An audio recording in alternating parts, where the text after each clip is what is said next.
darling. එහෙම නෑ darling. ඔච්චර හිත කරදර කරගන්න එපා සඳ. නෑ.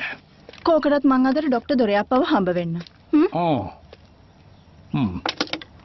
That's very good. කීයද appointment එක? හවස 4ට. බ්‍රවුන්ස් හොස්පිටල් එකේදී. දූ එනවා මාත් එක්ක. කොහොමත් මුළු හවසම ලෙක්චර්ස්. ඒ වුණාට ඉතින් මම වත් එක්ක ඉන්නවනේ.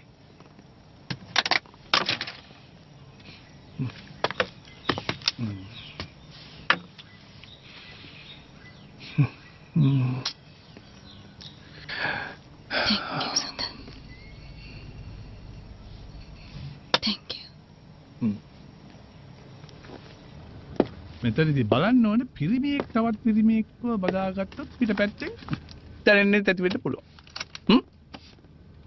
නමුත් තරුණ කාන්තාවක් පිරිමියෙක්ගේ පිටපැත්තෙන් ඇවිල්ලා යාව බදාගත්තොත් පිටපැත්තටත් දැනෙන දේවල් තියෙනවනේ.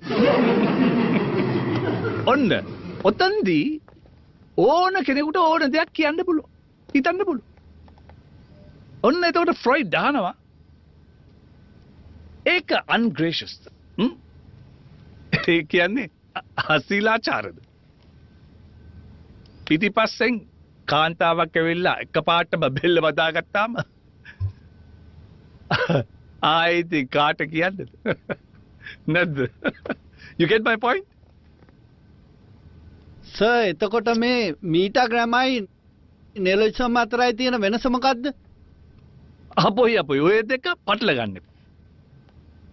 දැන් මෙටාග්‍රෑම කියන්නේ ලදරුවෙකුට කුඩා අවදියේදී ඕනම භාෂාවක් උගනීමට තියෙන විශේෂ හැකියාව.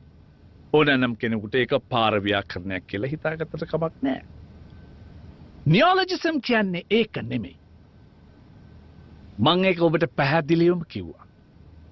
නියොලොජිසම් කියන්නේ කෙනෙකුගේ මානසික ප්‍රේරණයක් තුලින් ප්‍රකාශයට පත් කරන අදහස් සමුදායක් අනන්‍ය නොවන භාෂාවක් වශයෙන් මුවින් පිටවීම. තේරුණයි? අන්න ඒකයි. අද අපි ප්‍රශ්න රාශියකට උත්තර දුන්නා. දැන් ඉතින් දැන් වෙලාව ඉවරයි.